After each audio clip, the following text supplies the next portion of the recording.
সম্মানিত হাজিরিন, আল্লাহর ঘরে মেহমানবৃন্দ, আল্লাহ তাআলা সূরা ৩-এর মধ্যে বলেছেন, আলাইসাল্লাহু বিআহকামিল হাকিমিন। আল্লাহ তাআলা বলেন, আমি কি বিচারকদের উপরে বিচারক নই? আমরা দেখতে পাচ্ছি বাংলাদেশের বুকে যারা প্রধান বিচারপতি ছিলেন, বিচারপতি শামসুদ্দিন চৌধুরী মানিক, উনি বিচারপতি, এই বিচারককে আল্লাহ পাক বিচারের কাঠগড়ায় বিচারের মুখোমুখি করালেন। বলি আলহামদুলিল্লাহ, আলহামদুলিল্লাহ। তাহলে বুঝতে হবে, এখান থেকে শিক্ষা নিতে হবে, বিচারকদের উপরে বিচারক একজন সর্বশ্রেষ্ঠ বিচারক, তিনি হলেন আমার আল্লাহ। আল্লাহ পাকই সবচেয়ে বড় বিচারক। দুনিয়ার জমিনে যাহা কিছু হবে, এই সবগুলি বিচার পুনরায় আবার কিয়ামতের ময়দানে বিচার হবে, এবং এই কিয়ামতের ময়দানে বিচার ফয়সালা হয়ে যাওয়ার পরে শয়তানকে যখন আল্লাহ পাকের বান্দারা, ডিফল্টার বান্দারা, যারা দুনিয়ার জমিনে অপরাধ করেছে, শয়তানের গোলামি করেছে, শয়তানের দোকায় পড়ে যারা নাফরমানি করেছে, নাস্তিক, মুরতাদ, বেদিন, মুশরিক, মালউন, মাগদুব, মানহুস, যারা অভিশপ্ত, যারা দুনিয়ার জমিনে শয়তানের গোলামি করেছে, তারা কিয়ামতের ময়দানে আল্লাহর সামনে বিচার ফয়সালা হয়ে যাওয়ার পরে এই মানুষেরা, বদকার, মুজরিম, ডিফল্টার, অপরাধীরা শয়তানকে পাকড়াও করবে, ধরবে, এই শয়তান, তুই আমাদেরকে দুনিয়ার জমিনে গুমরাহ করেছিস, এবার তুই আমাদের গুনাহগুলি তুই আমাদের কাছ থেকে নিয়ে নে, আমরা জান্নাতে চলে যাই। তখন শয়তান বলবে, বেটা, তোরা তো আসলে আহমক, বেকুব। দুনিয়ার জমিনে আমার কোনো কর্তৃত্ব ছিল না, আমি তোদের নেতা ছিলাম না, আমি প্রশাসনিক দায়িত্বে ছিলাম না, দুনিয়ার জমিনে আমি অদৃশ্য ছিলাম, আমি তোমাদেরকে প্রতিশ্রুতি দিয়েছি, তোমাদেরকে মিসগাইড করেছি, গুমরাহ করেছি, কোনো দলিল পেশ করি নাই, তোমাদের সামনে দেখা দিই নাই। তোমাদেরকে আল্লাহ পাক প্রতিশ্রুতি দিয়েছেন, ওয়াদা দিয়েছেন, এবং আল্লাহ পাক ওয়াদা অনুযায়ী, প্রতিশ্রুতি অনুযায়ী আল্লাহ পাক কোরআনের মধ্যে যে সমস্ত ওয়াদা দিয়েছেন, আল্লাহ পাক কিয়ামতের ময়দানে সেই সমস্ত ওয়াদা আল্লাহ পাক পূরণ করেছেন। কিন্তু আমিও তোমাদেরকে প্রতিশ্রুতি দিয়েছি, আমি শয়তান, কিন্তু আমি তোমাদেরকে ওয়াদা দিয়েছিলাম, প্রতিশ্রুতি দিয়েছিলাম, তোমাদেরকে মিসগাইড করেছি, গুমরাহ করেছি, কিন্তু আজকের দিনে তোমাদের সাথে আমি ওয়াদা ভঙ্গ করেছি। তার কারণ হলো, আমি তোমাদেরকে যে সমস্ত ওয়াদা দিয়েছিলাম, প্রতিশ্রুতি দিয়েছিলাম, তোমাদেরকে গুমরাহ করেছি, তোমাদেরকে জাহান্নামের পথে পরিচালিত করেছি, কারণ আমি তোমাদের কাছ থেকে দলিল পেশ করি নাই। সুতরাং আজকের এই দিনে তোমরা যারা গুমরাহ হয়ে গেছো, তোমাদেরকে জাস্ট আমি ইন্নী দাউতুকুম ফাস্তাজাবতুম লি, শয়তান বলবে, আমি তো তোমাদেরকে সামান্য দাওয়াত দিয়েছি, তোমরা আমার দাওয়াতে সাড়া দিলে কেন? সুতরাং আজকে ফালা তালুমুনি ওয়ালুমু আনফুসাকুম, আজকের দিনে আমাদেরকে দোষারোপ করিও না, শয়তানদের দোষ দিও না, এটা তোমাদের কর্মফল, এই কর্মফল নিয়ে তোমরা জাহান্নামে চলে যাও। বলেন নাউযুবিল্লাহি মিন যালিক। এই কথাটা আল্লাহ পাক কোরআনের মধ্যে কত সুন্দর করে বলেছেন। শয়তান সেদিন পার পেয়ে যাবে, শয়তান পাশ কাটিয়ে জবাব দিয়ে দিবে, শয়তান পার পাবে, কিন্তু শয়তানের দোকায় পড়ে যারা দুনিয়ার জমিনে বদকার, জেনাকার, সুদকুর, নাফরমান, গাদ্দারি, নাস্তিক, মুরতাদ, বেদিন, মালউন, মাগদুম, মানহুস, অভিশপ্ত ব্যক্তিরা সেদিন আল্লাহর সামনে থেকে, শয়তানের দোকা থেকে তারা বাঁচতে পারবে না, তারা আসহাবুন নার, জাহান্নামী হয়ে যাবে। বলি নাউযুবিল্লাহি মিন যালিক। আল্লাহ রাব্বুল আলামিন বলেন, وقال الشيطان لما قضي الأمر إن الله وعدكم وعد الحق ووعدتكم فاختلفتكم وما كان لي عليكم سلطان إلا دعوتكم فاستجبتم لي فلا تلوموني ولوموا أنفسكم ما أنا بمصرخكم وما أنتم بمصرخي إني কাফারতু বিমা আশরাকতুমুনি মিন ক্বাবল ইন্নায যালিমিনা লাহুম আযাবুন আলীম। সূরা ইব্রাহিম 22 নম্বর আয়াত। আল্লাহ পাক বলেন, ওয়াকাল শাইতানু, শয়তান কিয়ামতের দিন বলবে, লাম্মা কুদিয়াল আমরু, আল্লাহর পক্ষ থেকে বিচার ফায়সালা হয়ে যাওয়ার পরে, কিয়ামতের ময়দানে বিচার ফায়সালা হয়ে যাওয়ার পরে শয়তান বলবে, ইন্নাল্লাহা ওয়া'আদাকুম ওয়া'আদাল হক, নিশ্চয় আল্লাহ পাক তোমাদের সাথে দুনিয়ার জমিনে কোরআনের মাধ্যমে যে ওয়াদা করেছিল, আল্লাহ পাক সেই ওয়াদাগুলি হচ্ছে সত্য ওয়াদা, সত্য প্রতিশ্রুতি আল্লাহ পাক করেছিল তোমাদের সাথে, এবং সেই ওয়াদা অনুযায়ী আল্লাহ পাক তোমাদেরকে সেই পাওনা তোমাদের বিনিময়ে আল্লাহ পাক দিয়ে দিয়েছেন, পরিশোধ করেছেন। ওয়া ওয়া'আদতুকুম ফাখতালাফতুকুম, এবং আমি শয়তান, আমরা শয়তান তোমাদের সাথে ওয়াদা করেছিলাম এবং তোমাদের সাথে কৃত ওয়াদা ভঙ্গ করেছি, কারণ আমাদের ওয়াদা সঠিক ওয়াদা ছিল না। নাউযুবিল্লাহ।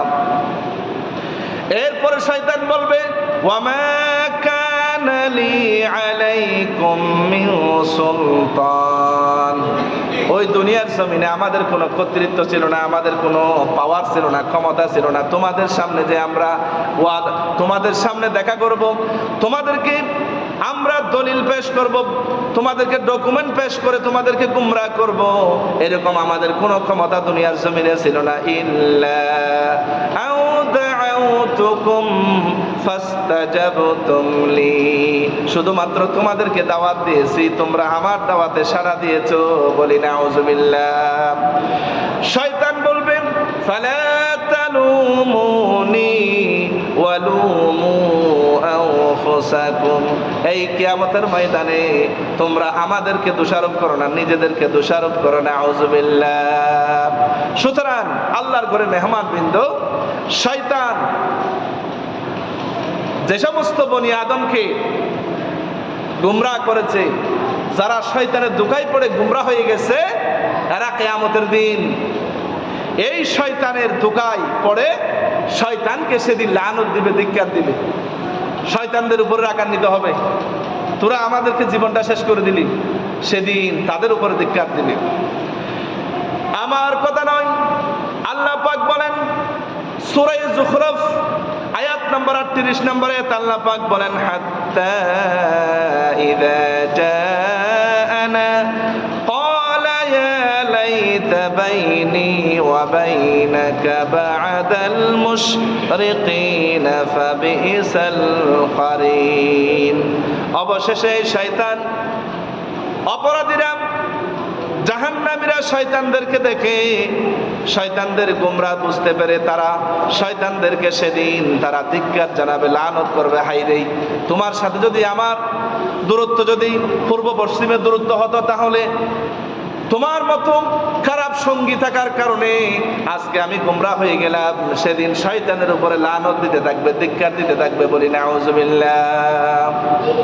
সুতরাং আল্লাহর ঘরে মেহমানবৃন্দ, আল্লাহ রাব্বুল আলামিন আমাদেরকে কিভাবে বানিয়েছেন, কাইফা খুলিকাল ইনসান, মানুষদেরকে আল্লাহ পাক কিভাবে বানালেন, সেই বিষয়ের উপরে আল্লাহ পাকের নিয়ামত, আজমত, আল্লাহ পাক কত সুন্দর করে আমাদেরকে বানালেন, সেই বিষয়ের উপরে আজকে আমরা আলোচনা শুনবো। বিমাশিয়াতিল্লাহি তাআলা ফাবিইজনিল্লাহি তাআলা, আল্লাহ পাকের দয়া যদি থাকে তাহলে আমি আপনাদের সামনে কোরআন এবং হাদিস দিয়ে আপনাদের সামনে বলার চেষ্টা করব আল্লাহ পাক কিভাবে আমাদেরকে বানালেন। কারণ আমরা নিজেদেরকে নিয়ে একবারও চিন্তা করি না, খালি আরেকজনের গীবত, শেকায়ত, অমুকের, আরেকজনের পাপগুলি, আরেকজনের গুনাহগুলি আমরা সাফ করি। আরেকজনের গীবত, ক্রিটিসাইজ, শেকায়ত করতে করতে, আরেকজনের তুহমত দিতে দিতে আমরা নিজের দিকে তাকানোর মতো, নিজেকে নিয়ে চিন্তা করার মতো সময় আমাদের থাকে না। কারণ শয়তান আমাদেরকে দুঃখাই ফেলে, আমরা নিজেদেরকে নিয়ে কোনোদিন আমরা চিন্তা করলাম না। অথচ আল্লাহ পাক বলেন, কু আনফুসাকুম ওয়া আহলিকুম নারা, নিজে বাঁচো এবং তোমার পরিবারকে জাহান্নামের আগুন থেকে বাঁচাও। আমরা একবারও নিজেদেরকে নিয়ে চিন্তা করলাম না, নিজেদেরকে চিনলাম না। আনা মান, আমি কে, হু এম আই, আমি আসলে কে, আমার নিজের সম্পর্কে আমাকে কে বানাইলো, কে আমাদেরকে সৃষ্টি করলেন, এত সুন্দর করে বানালেন, কেন বানালেন, কিভাবে বানালেন, আমরা একবারও চিন্তা করি না। খালি মানুষের গীবত শিকায়ত করতে করতে নিজের কথা একবারও, নিজের সম্পর্কে আমরা বেমালুম, আমরা নিজেদেরকে ভুলে যাই। শেষ পর্যন্ত আমরা মৃত্যুর দুয়ারে গিয়ে মসজিদের খাটিয়ায় চড়ে আমরা কবরের মধ্যে চলে যাই। মানুষের গীবত, মানুষের উপর জুলুম অত্যাচার করতে করতে শেষ পর্যন্ত মানুষের কাছ থেকে পাওনা আদায় করার সময় অথবা মানুষের কাছ থেকে ক্ষমা চাওয়ার সময়টাও আমাদের কাছে হয় না। নাউযুবিল্লাহি মিন যালিক। এজন্য আল্লাহ পাক বলেন, ওয়াফি আনফুসিকুম আফালা তুবসিরুন, তোমার বডির ভিতরে আমার নিদর্শন আছে। এই বডিটা আল্লাহ বলেন আমি আল্লাহ বানিয়েছি, নিজের হাতে বানিয়েছি। চন্দ্র, সূর্য, আকাশ, জমিন, আমি এগুলো বানিয়েছি মাত্র কুন ফায়াকুন বলে আমি বানিয়েছি, মাত্র 6 দিনে বানিয়েছি। কিন্তু আমার বান্দা, প্রত্যেকটা বান্দাকে আমি আল্লাহ নিজের হাতে মায়ের পেটের ভিতরে আস্তে আস্তে করে সুন্দর করে আমি আল্লাহ নিজের হাতে বানিয়েছি। কেন? লিইবাদাতি, শুধুমাত্র আমার ইবাদত করার জন্য। লিইবাদাতিল্লাহ, আল্লাহ পাকের গোলামি করার জন্য, শুধুমাত্র আল্লাহ পাকের গোলামি করার জন্য আল্লাহ পাক আমাদেরকে বানিয়েছেন। বলি আলহামদুলিল্লাহ, আলহামদুলিল্লাহ। এই জন্য আল্লাহ পাক আরো বলেন, ফালিয়ানজুরিল ইনসানু মিম্মা খুলিক, আল্লাহ বলেন তারা কি দেখে না কোত্থেকে আমি আল্লাহ মানুষদেরকে বানিয়েছি, মানব জাতিকে আমি আল্লাহ সৃষ্টি করেছি। এটা কি মানুষেরা দেখে না? এই জন্য নবী করিম সাল্লাল্লাহু আলাইহি ওয়াসাল্লাম বলেন, মান আরাফা নাফসাহু ফাকাদ আরাফা রাব্বাহ, যে ব্যক্তি নিজেকে চিনবে সে আল্লাহকে চিনবে। যে ব্যক্তি নিজেকেই চিনলো না সে আল্লাহকে কিভাবে চিনবে? এই জন্য আল্লাহকে চিনতে হলে আগে নিজেকে চিনতে হবে। সেই বিষয়ের উপর আমি কথা বলবো ইনশাআল্লাহ। আল্লাহর ঘরে মেহমানবৃন্দ, একজন মানুষ পৃথিবীতে সর্বশ্রেষ্ঠ মানুষের মর্যাদা। একজন মানুষ হলো খলিফাতুল্লাহি ফিল আরদ, ইন্নী জাইলুন ফিল আরদি খলিফা। প্রতিটা মানুষ আল্লাহ পাক নিজের হাতে বানিয়েছেন। একজন মানুষের মর্যাদা, একজন মানুষের দাম আল্লাহর কাছে গোটা দুনিয়ার চেয়ে বেশি মর্যাদা। বলি আলহামদুলিল্লাহ। এই জন্য আল্লাহ পাক এই মানুষের মর্যাদাকে বাড়ানোর জন্য আল্লাহ পাক হযরতে আদম আলাইহিস সালাতু ওয়াস সালামকে সৃষ্টি করার পরে সমস্ত ফেরেশতাদেরকে বললেন, উসজুদু লি আদম, আমার আদমকে তোমরা সিজদা দাও। বলি আলহামদুলিল্লাহ। নূরের ফেরেশতা দিয়ে আল্লাহ পাক সিজদা করালেন। এই মানব জাতিকে, এই মানুষগুলি আল্লাহকে চিনল না। আল্লাহ পাক এই বান্দাগুলিকে দুনিয়ার জমিনে সম্মান দিলেন। ফেরেশতারা নূরের তৈরি ফেরেশতার চেয়েও আল্লাহ পাক মর্যাদা বাড়িয়ে দিলেন। মুহাম্মদ রাসূলুল্লাহ সাল্লাল্লাহু আলাইহি ওয়াসাল্লামের আরশ আজিমে দাওয়াত দেওয়ার মাধ্যমে আল্লাহ পাক এই মানব জাতিকে, হিউম্যান বিং, এই মানব জাতিকে আল্লাহ পাক দুনিয়ার জমিনে সম্মানিত করে দিলেন। বলি আলহামদুলিল্লাহ। হযরত জিবরাইল বললেন, সিদরাতুল মুনতাহা থেকে আমি আর যেতে পারবো না। যদি যাই আমার সমস্ত 600 ডানা, আমার পাকা সবকিছু নূরের তাজাল্লিতে জলে পড়ে ছাই হয়ে যাব। সুতরাং ইয়া রাসূলুল্লাহ, আপনি আরশ আজিমে চলে যান, আমি যেতে পারবো না।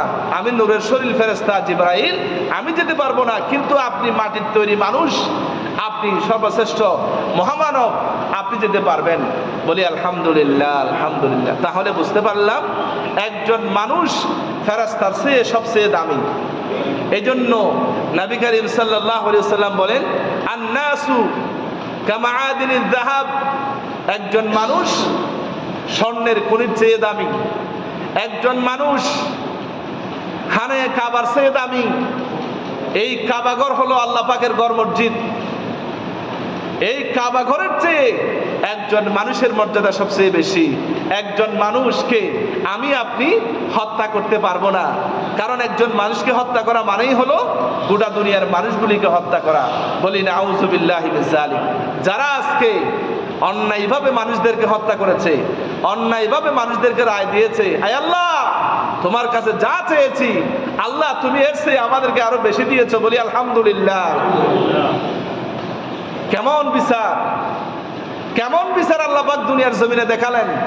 বিচারপতি শামসুদ্দিন চৌধুরী মানিক, যেই বেটা, যেই কুলাঙ্গার, যে বদকার, যে নাস্তিক, যে মুরতাদ, অভিশপ্ত নিকৃষ্ট শয়তান, এই শয়তান কথায় কথায় মানুষদেরকে রাজাকার, কথায় কথায় মানুষদেরকে শিবির জামাত হওয়ার জন্য কলিজা লাগে, অন্তর লাগে, দিল লাগে, কপাল লাগে।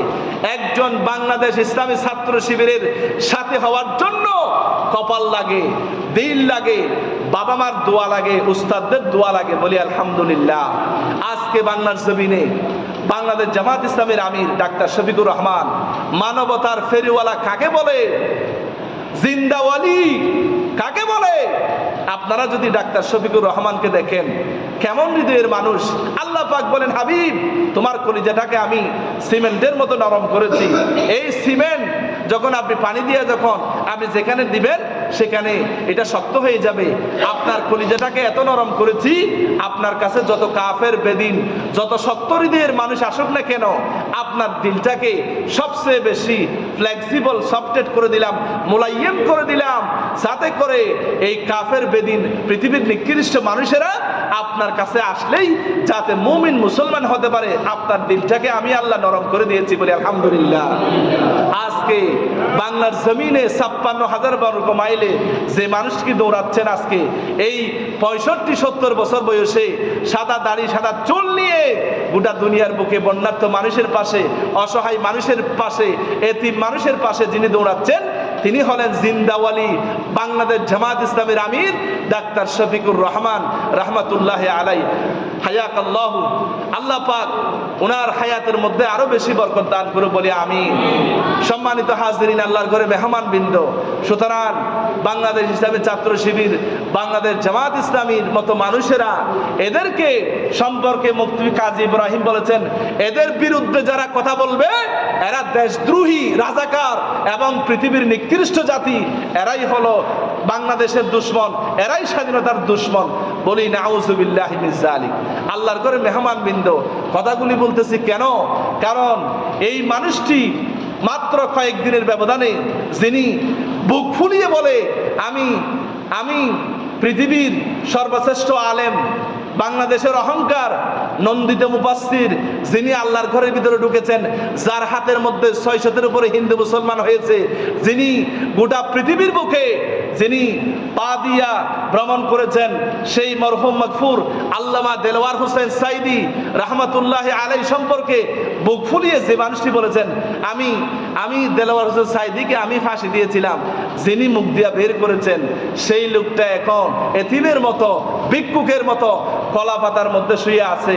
এই মানুষটি দেখলে এখন মায়া হয়, দরদ হয়, কিন্তু এই মানুষটি থেকে আজকে শিক্ষা নিতে হবে। এই মানুষটিকে আজকে পচা ডিম মারতেছে, মানুষটাকে লাথি মারতেছে, কেন? আজকে শয়তানের গোলামি করলি। এখন এই শয়তান কিয়ামতের দিন শয়তানকে ধরে বলবে, যারা মিসগাইড করেছে তাদেরকে ধরে বলবে, এই তোরা আমাকে মিসগাইড করেছিস, আমি যুদ্ধ অপরাধীর নামে আমি অবৈধভাবে ফাঁসি দিয়েছিলাম, রায় দিয়েছিলাম, আজকে তোরা আমাকে বাঁচা। এই শয়তানেরা এই বিচারপতি মানিককে ওই দিন শয়তানেরা বাঁচাইতে পারবে না, নাউজুবিল্লাহি মিন যালিক। আল্লাহর ঘরে মেহমান বৃন্দ, সুতরাং এখান থেকে শিক্ষা নিতে হবে, ক্ষমতা চিরস্থায়ী নয়, ক্ষমতার লোভ এটা আসল মুখ্য বিষয় নয়। ক্ষমতা আল্লাহ পাকের দয়া, এটা আল্লাহর পক্ষ থেকে আসে। আপনি ক্ষমতা চাইতে পারবেন না, ক্ষমতা আপনাকে দেওয়া হবে। আপনি যদি যোগ্য হন, আপনার কাছে ক্ষমতা চলে আসবে অটোমেটিক্যালি। সুতরাং আল্লাহর ঘরে মেহমান বৃন্দ, এই আল্লাহ পাক বলেন, আমি মানুষদেরকে বানিয়েছি, এই বিচারপতি শামসুদ্দিন চৌধুরী মানিক, এই মানুষদেরকে আমি বানিয়েছি, আমি নিজের হাতে বানিয়েছি। আল্লাহ বলেন, খলাকতু বিয়াদিয়া, আমি আল্লাহ নিজের হাতে বানিয়েছি আমার বান্দাদেরকে। সুতরাং কোনো বান্দাকে অন্যায়ভাবে, অবৈধভাবে, জুলুমমূলক, প্রতিহিংসামূলক কোনো মানুষকে হত্যা করা যাবে না। কাউকে কাউকে প্রতিহিংসা দেখিয়ে অন্যায়ভাবে মামলা দেওয়া যাবে না, জেল জুলুম অত্যাচার করা যাবে না। কারণ একজন মানুষকে কষ্ট দেওয়া মানে আমার নবী মুহাম্মদ রাসূলুল্লাহ সাল্লাল্লাহু আলাইহি ওয়াসাল্লামকে কষ্ট দেওয়া। কারণ এই মুহাম্মদ রাসূলুল্লাহ সাল্লাল্লাহু আলাইহি ওয়াসাল্লাম বলেছিলেন, যখন আবু লাহাব নিজের কলিজার টুকরা চাচা যখন পাথর মারলেন, ফেরেশতারা বদদুয়া চাইলেন, ইয়া মুহাম্মদ সাল্লাল্লাহু আলাইহি ওয়াসাল্লাম, হে আল্লাহ রাসূল, আপনি আমাকে অনুমতি দেন, আবু লাহাবের গোষ্ঠী সুদ্ধা ধ্বংস করে দিই। আল্লাহ নবী বলেছিলেন, না, এই আমার চাচা আবু লাহাব আমাকে চিনে নাই, আমার জন্মভূমি মক্কাবাসী আমাকে চিনে নাই, তাইয়্যিববাসীরা পাথর মারলো। গজব চাইলেন, ফেরেশতারা অনুমতি চাইলেন, ইয়া রাসূলুল্লাহ, আপনি অনুমতি দেন, ফেরেশতাদের 14 গোষ্ঠী ডিম বাচ্চা আন্ডা বাচ্চা পৃথিবীর বুক থেকে ধ্বংস করে দেব। আল্লাহ নবী বললেন না, আল্লাহ নবী তাদের জন্য বদদুয়া করলেন না। আল্লাহ নবী বললেন, আল্লাহুম্মা হিদি কওমি ফাইন্নাহুম লা ইয়ালামুন, আয় আল্লাহ, আমার কওমকে, আমার জাতিকে, আমার উম্মতদেরকে হেদায়েত দাও, ফাইন্নাহুম লা ইয়ালামুন, কারণ তারা বুঝে না। এটাই হলো ইসলামের আদর্শ। বলেন আলহামদুলিল্লাহ। সম্মানিত হাজিরিন, এই আদর্শ দিয়ে গণতান্ত্রিক পদ্ধতিতে বাংলাদেশ জামাত ইসলামী দাওয়াত দিয়ে যাচ্ছে। এটাই হলো মানুষের, মুসলমানদের আদর্শ। বলি আলহামদুলিল্লাহ। আপনি মানুষকে বদদুয়া দিতে পারবেন না, আপনি মানুষদেরকে গালি দিতে পারবেন না, আপনি মানুষদেরকে দাওয়াত দিবেন, উদউ ইলা সাবিলি রাব্বিকা বিল হিকমা ওয়াল মাউইজাতিল হাসানা, কোরআন এবং হাদিস দিয়ে, সুন্দর সুন্দর কথা দিয়ে মানুষদেরকে দিনের দিকে, ইসলামের দিকে আহ্বান করবেন। এটাই হলো প্রতিটা মুসলমান খলিফাদের দায়িত্ব, প্রতিনিধি মুসলমানদের দায়িত্ব। বলি আলহামদুলিল্লাহ। আল্লাহর ঘরে মেহমান বিন্দু। সুতরাং আল্লাহ পাক বলেন, আমি মানুষদেরকে বানিয়েছি, এই মানুষ যদি নিজেকে চিনতে পারে তাহলে আমি আল্লাহকে চিনতে পারবে। এই জন্য আমাদের উচিত আজকে আমাদের নিজেকে চিনা। কেন আল্লাহ পাক, আমি কোথায় ছিলাম, আইনা কুনতু, আমি কোথায় ছিলাম, আইনা জিইনা, আমরা কোথায় এসেছি, আইনা নাযাহাবু, আমরা কোথায় যাব। এই তিনটা প্রশ্নের জবাব যদি আমরা বুঝতে পারি তাহলে দুনিয়ার জমিনে, আমরা দুনিয়ায় থাকতে আমাদের জন্য জান্নাত ওয়াজিব হয়ে যাবে। বলি আলহামদুলিল্লাহ। আল্লাহ পাক আমাদের সবাইকে এই তিনটি প্রশ্ন বোঝার মতো আল্লাহ পাক দেমাগ, সেন্স, মন মস্তিষ্ক আল্লাহ পাক যেন আমাদেরকে দান করেন। বলি আলহামদুলিল্লাহ। সেই আল্লাহ পাক বলেন, আমি মানুষদেরকে বানিয়েছি। আল্লাহ পাক বলেন, ওয়ামিন আয়াতিহি আন খালাকাকুম মিন তুরাবিন সুম্মা ইযা আনতুম বাশারুম তানতাশিরুন। আল্লাহ পাক বলেন সূরা রুমের 20 নম্বর আয়াত আল্লাহ পাক বলেন, আমি তোমাদেরকে আমার নিদর্শনাবলী থেকে একটা নিদর্শন হলো, আমি তোমাদেরকে বানিয়েছি মাটির উপাদান দিয়া, মাটি দিয়া বানালাম। এখন এই মাটি নিয়ে যদি আমরা চিন্তা করি, সময় তো নাই। সুতরাং এই মাটি দিয়ে কেন আল্লাহ পাক আমাদেরকে বানালেন? কারণ এই মাটির উদারতা, এই মাটির উর্বরতা সবচেয়ে বেশি। এই মাটির মধ্যে যদি আপনি 120 তলা বিল্ডিং করেন, পড়ে যাবে না। আবার যদি আপনি একটা শিমের বীজ রোপণ করার জন্য যদি আপনি মাটিকে যদি আপনি চেষ্টা করেন, আপনি তাও পারবেন। কারণ এই মাটি উদার। এই মাটি থেকে আল্লাহ পাক বানালেন কেন?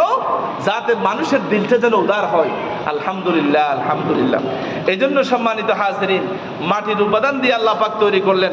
আল্লাহ পাক একবার বললেন, আমি মাটি দিয়ে বানালাম, তুরাব, মাটি দিয়ে বানালাম।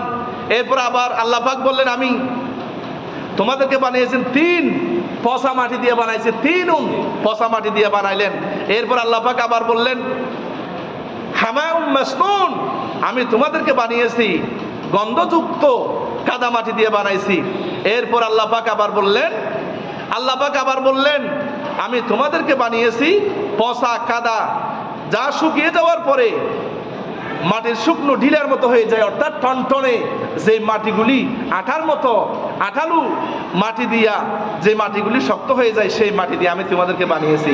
এরপর আল্লাহ পাক বললেন, না, তোমাদেরকে বানিয়েছি আমি বাশার। বাশার মানে, বাশার অর্থ হলো মাটির তৈরি মানুষ, অর্থাৎ এমন মানুষ, এমন আদম, যে আদমকে ফেরেশতা দিয়ে আল্লাহ পাক সিজদা করালেন। এরপর আল্লাহ পাক বললেন, মা মাহিন, আল্লাহ পাক বললেন, না, আমি তোমাদেরকে নিকৃষ্ট পানির মতো সংমিশ্রিত দেহ নির্যাস, এমন মা মাহিন, এমন নিকৃষ্ট পচা দুর্গন্ধ এমন পানি দিয়ে বানাইছি, যেই পানিটা পিতার মেরুদণ্ড থেকে, মায়ের বক্ষপিঞ্জর বুক থেকে বের হওয়া দুর্গন্ধযুক্ত নাপাক এক ফোঁটা পানি দিয়ে আমি আল্লাহ তোমাদেরকে বানিয়েছি, বলেন আলহামদুলিল্লাহ। সেই পানির কথা আল্লাহ পাক বলেছেন, সেই হামাউম, সেই মাউম মাহিন থেকে আল্লাহ পাক বলেছেন নুতফা। এই নুতফা শব্দের অর্থ হলো বীর্য, উর্দুতে বলা হয় মানি। আল্লাহ পাক বলেন প্রথমে আমি তোমাদেরকে নুতফা বানিয়েছি, বীর্য বানিয়েছি, অর্থাৎ শুক্র কীট। এই সামান্য শুক্র কীট থেকে আমি তোমাদেরকে মায়ের রেহেমের মধ্যে জমা করলাম। মায়ের বক্ষপিঞ্জর থেকে, পিতার পৃষ্ঠদেশ থেকে, মেরুদণ্ড থেকে সুলবুন ইয়াখরুজু মিন বাইনি সুলবি ওয়াত তারাইব, মায়ের বুক থেকে, পিতার পৃষ্ঠদেশ থেকে সবেগে নির্গত এক ফোঁটা পানিকে মায়ের রেহেমের মধ্যে জমা করলাম। এই পানিটাকে আমি আস্তে আস্তে করে জমা করে এটাকে রক্ত বানালাম। এখান থেকে রক্তকে আবার মাংসের টুকরা বানালাম। মাংসের টুকরার পরে ফাকাসাউনাল আযামা লাহমা, এরপরে হাড্ডি দিলাম। আবার এই হাড্ডিটাকে গোশত দিয়া আবৃত করে ঢেকিয়ে আমি সুন্দর করে সুম্মা নুখরিজুকুম তিফলা, বাচ্চার আকারে মায়ের গর্ভ থেকে বের করেছি, বলেন আলহামদুলিল্লাহ। সে আল্লাহ পাক বলেন আমি তোমাদেরকে বানিয়েছি, তোমাদেরকে আমি বানিয়েছি। তোমাদেরকে সৃষ্টি করার আগে তোমাদের পরিচয় দেওয়ার মতো কিছুই ছিল না। তোমার নাম ছিল না, গ্রাম ছিল না, তোমার চৌধুরী নাম ছিল না, তোমার সেই মুন্সিবাড়ির মুন্সিগিরি ছিল না, এমপি, মন্ত্রী, মেম্বার, চেয়ারম্যান, কোনো কিছুই নাম ছিল না, পরিচয় দেওয়ার মতো কিছুই ছিল না। আমি তোমাদেরকে পরিচয়হীন থেকে তোমাদেরকে আমি লিতাআরাফু বাইনান নাস, আল্লাহ পাক বলেন ওয়া কাবাইলা লিতাআরাফু বাইনা ওয়া শুউবাউ ওয়া কাবাইলা লিতাআরাফু বাইনান নাস। আল্লাহ পাক বলেন বিভিন্ন জাতি গোষ্ঠী আমি বানিয়েছি, বিভিন্ন দেশের মধ্যে তোমাদেরকে আমি পায়দা করেছি, বানিয়েছি। কেন? লিতাআরাফু বাইনান নাস, যাতে মানুষের মধ্য থেকে, মানুষের মাঝে যেন পরিচিতি লাভ করতে পারি, বলেন আলহামদুলিল্লাহ। আল্লাহ রাব্বুল আলামিন বলেন হাল আতা আলাল ইনসানি হিনুম মিনাদ দাহরি লাম ইয়াকুন শাইআম মাযকুরা। আল্লাহ পাক বলেন সূরা ইনসান, সূরা দাহরের শুরুতে আল্লাহ পাক বলেন তোমাদের এমন একটি সময় ছিল যেই সময় তোমাকে পরিচয় দেওয়ার মতো কোনো আইডেন্টিটি ছিল না, তোমার পরিচয় ছিল না, তোমার কোনো পরিচয় দেওয়ার মতো নাম গ্রাম ছিল না, ইউনিয়ন পরিষদে তোমার নাম ছিল না, উপজেলা পরিষদে তোমার নাম ছিল না, গ্রামের মেম্বারের লিস্টের মধ্যে তোমার নাম ছিল না, কোনো কিছুই ছিল না। আমি তোমাকে বানানোর পরে জন্ম নিবন্ধনের মাধ্যমে তোমার নামটি আমি পরিচয় করে দিয়েছি। আল্লাহ পাক বলেন লাম ইয়াকুন শাইআম মাযকুরা, ও বান্দা তোমাকে আমি বানিয়েছি, বানানোর পূর্বে তোমার কোনো পরিচয় ছিল না, ইউনিয়ন পরিষদে তোমার নাম ছিল না। আলহামদুলিল্লাহ। আল্লাহ পাক বলেন আমি আল্লাহ তোমাকে বানিয়েছি, তোমাকে সৃষ্টি করার আগে তোমার প্রাণ ছিল না, প্রাণহীন দেহের মধ্যে আমি আল্লাহ প্রাণ দিয়ে তোমাকে আমি পয়দা করেছি। আল্লাহ পাক বলেন কাইফা তাকফুরুনা বিল্লাহি ওয়া কুনতুম আমওয়াতা ফাহইয়াকুম সুম্মা ইউমীতুকুম সুম্মা ইউহয়ীকুম সুম্মা ইলাইহি তুরজাউন। আল্লাহ পাক বলেন ও বান্দা, এখন তোমাকে আমি ছোট্টবেলায় তোমাকে আমি বানিয়েছি, এখন তোমার বয়স হয়েছে, যৌবন কাল এসেছে, এখন আমাকে তুমি নাফরমানি করো, অস্বীকার করো। আল্লাহ বলেন কিভাবে আমাকে অস্বীকার করো? ওয়া কুনতুম আমওয়াতান, তোমরা ছিলে মৃত।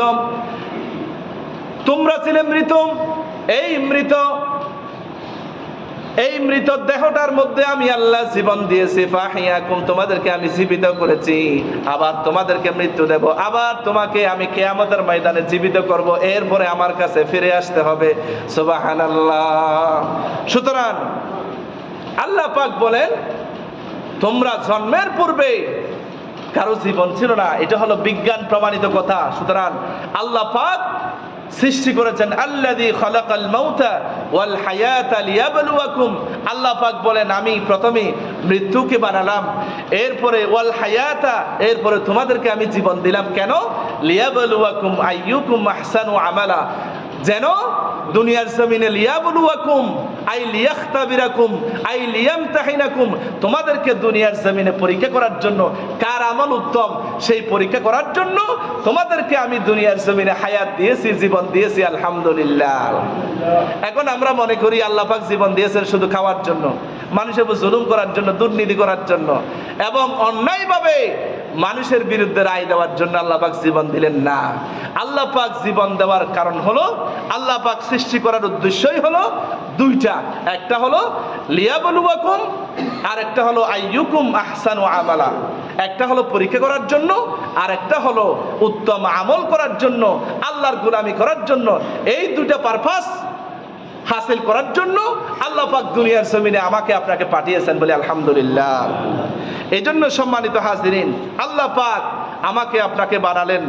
এই আল্লাহ পাক বলেন আমি আল্লাহ বানিয়েছি দুনিয়ার জমিনে, যেমন গণপ্রজাতন্ত্রী বাংলাদেশ সরকার যেমন টাকা তৈরি করে, পয়সা তৈরি করে ডাইস থেকে, ডাইসের মাধ্যমে, যেমন 1 টাকার ডাইস থেকে যেমন 2 টাকা বের হয় না, কিন্তু 2 টাকার ডাইস থেকে 5 টাকা বের হয় না, 1000 টাকার ডাইস থেকে 5000 টাকা বের হয় না। কিন্তু আল্লাহ বলেন আমার এত ক্ষমতা, ফাআলুল লিমা ইউরিদ, আল্লাহ বলেন আমি যা ইচ্ছা করি তাই করতে পারি। আমি আল্লাহর এত ক্ষমতা, আন্নাল কুওয়াতা লিল্লাহি জামিআ, আমি আল্লাহর এত পাওয়ার, এত ক্ষমতা যে আমি আল্লাহ একটা ডাইস নামক মায়ের পেট থেকে, একটা রাস্তা দিয়া, একটা পেট থেকে আমি 10 জন ভাই বোন, 10 জন 10 রকমের ভাই বোন আমি আল্লাহ সৃষ্টি করেছি, বলেন আলহামদুলিল্লাহ। সেটা আমার কথা নয়, সূরা রুম আল্লাহ পাক বলেন, আল্লাহ রাব্বুল আলামিন বলেন وَمِنْ آيَاتِهِ خَلْقُ السَّمَاوَاتِ وَالْأَرْضِ وَاخْتِلَافُ أَلْسِنَتِكُمْ وَأَلْوَانِكُمْ إِنَّ فِي ذَلِكَ لَآيَاتٍ لِلْعَالَمِينَ।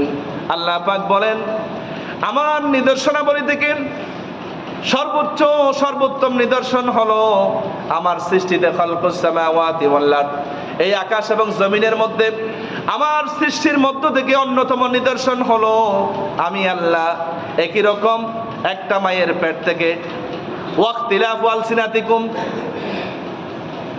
কালার ভিন্ন, ওয়ালওয়ানিকুম, রং ভিন্ন, কালার ভিন্ন, রং ভিন্ন, আমি আল্লাহ বিভিন্ন রকম একটা পেট থেকে, একটা নারী থেকে আমি আল্লাহ 10টা ভাই বোন, 10 রকমের ভাই বোন আমি আল্লাহ সৃষ্টি করেছি, আলহামদুলিল্লাহ। সে আল্লাহ পাক বলেন হুয়াল্লাযী ইউসাউইরুকুম ফিল আরহামি কাইফা ইয়াশা, আল্লাহ পাক বলেন আমার ইচ্ছে অনুযায়ী আমি আল্লাহ মায়ের রেহেমের মধ্যে আকৃতি দিয়ে থাকি।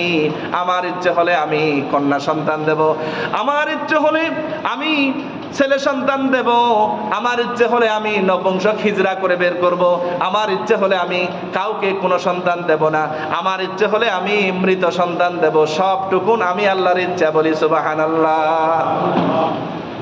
এখন অনেকে বলে হুজুর যে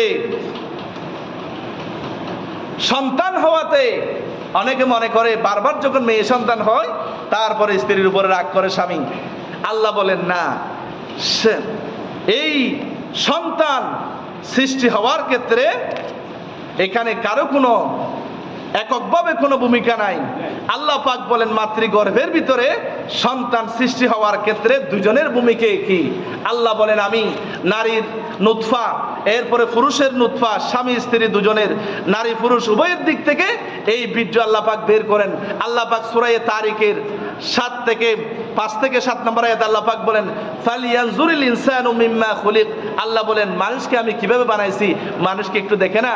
খুলিকাল ইনসানু খুলিকা মিন মাইন দাফিক, আল্লাহ বলেন সবেগে নির্গত এক ফোঁটা নাপাক পানি দিয়ে আমি আল্লাহ বানালাম, যেই পানিটি ইয়াখরুজু মিন বাইনি সুলবি ওয়াত তারাইব, সুলবুন ওয়াত তারাইব, সুলবুন মেরুদণ্ড, ওয়াত তারাইব বক্ষপিণ্ডর, অর্থাৎ পিতার পিঠ, মায়ের বুক, এই দুইজনের নারী পুরুষের মাধ্যমে আল্লাহ পাক একটা সন্তানকে আল্লাহ পাক তৈরি করেন, বলে আলহামদুলিল্লাহ।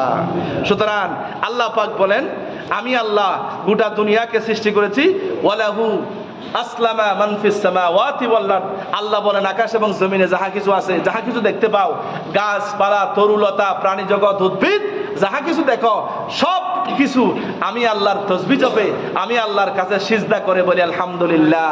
যেমন গাছপালা, তরুলতা বিকেল বেলা তার সিজদা, তার গাছের ছায়াকে লম্বা করে আল্লাহর কাছে সিজদায় লুটে পড়ে, এরপরে সমস্ত গাছপালা, তরুলতা, উদ্ভিদ, প্রাণী সবকিছু আসলামা আল্লাহর কাছে সারেন্ডার করেছে, সিজদা করেছে, আল্লাহর কাছে গোলামি করেছে। সুতরাং এই উদ্ভিদ, সমস্ত উদ্ভিদগুলি হলো মুসলমান।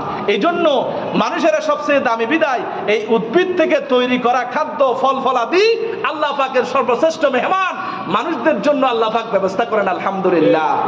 কলা বলেন, আঙ্গুর বলেন, বেদনা বলেন, তারপরে কাঁঠাল বলেন, নাশপাতি বলেন, সমস্ত কিছু আল্লাহ পাক প্যাকেট করে করে কাভার দিয়ে দিয়ে চামড়ার মাধ্যমে, প্রত্যেক কিছুর সুলার মাধ্যমে আল্লাহ পাক কাভার দিয়ে দিয়ে পৃথিবীর সর্বশ্রেষ্ঠ মানুষ, সর্বশ্রেষ্ঠ জাতি, সর্বশ্রেষ্ঠ বান্দা আল্লাহ পাক বলেন লাকাদ খালাকনাল ইনসানা ফি আহসানি তাকওয়িম, আমার বান্দাদেরকে আমি সুন্দর করে বানিয়েছি। সেই বান্দাদের জন্য, সেই বান্দাগুলি যদি আমার গোলামি করে, এই বান্দাগুলি হলো আমার জন্য মেহমান। যেমন আপনারা আজকে মসজিদে আসলেন, আপনারা আল্লাহর মেহমান, ঠিক তেমনি আমরা আল্লাহ পাকের গোলাম, আল্লাহ পাকের মেহমান বিদায় আল্লাহ পাক বিভিন্ন মৌসুমে আল্লাহ পাক বিভিন্ন ফল ফলাদি, খাদ্য ফল ফলাদি দিয়ে যারা হিন্দু, বুদ্ধ, খ্রিস্টান, দুপা, নাপিত, তেলি, মুসি, যারা মানুষ, যারা আল্লাহর গোলামি করে না, পূজা করে, আল্লাহ পাক তাদেরকেও মানব জাতি হিসেবে, বনি আদম হিসেবে দুনিয়ার মধ্যে তাদেরকেও খাওয়াবে। কিন্তু ওই পরকালে কিয়ামতের ময়দানে ফয়সালা হয়ে যাওয়ার পরে তাদের জন্য সমস্ত নিয়ামত বন্ধ হয়ে যাবে। বলি না আউযু বিল্লাহি মিন যালিক। সুতরাং আল্লাহর ঘরে মেহমান বিন্দু, আমরা হলাম শ্রেষ্ঠ জাতি, বনি আদম সর্বশ্রেষ্ঠ। এই বনি আদমের জন্যই আল্লাহ পাক জান্নাত বানিয়েছেন। এই জান্নাতের মধ্যে আল্লাহ পাকের হাবিব বলেন এক একটা আঙ্গুর হবে 12 হাত লম্বা, এক একটা আপেল হবে 3-4 মনের ওজনের, এক একটা আপেল হবে, মানুষ হবে লাম্মা খালাকাল্লাহু আদম ওয়া কানা তুলুহু 60 যারা, এক একটা মানুষ হবে 60 গজ লম্বা। আলহামদুলিল্লাহ বলবেন না ভাই?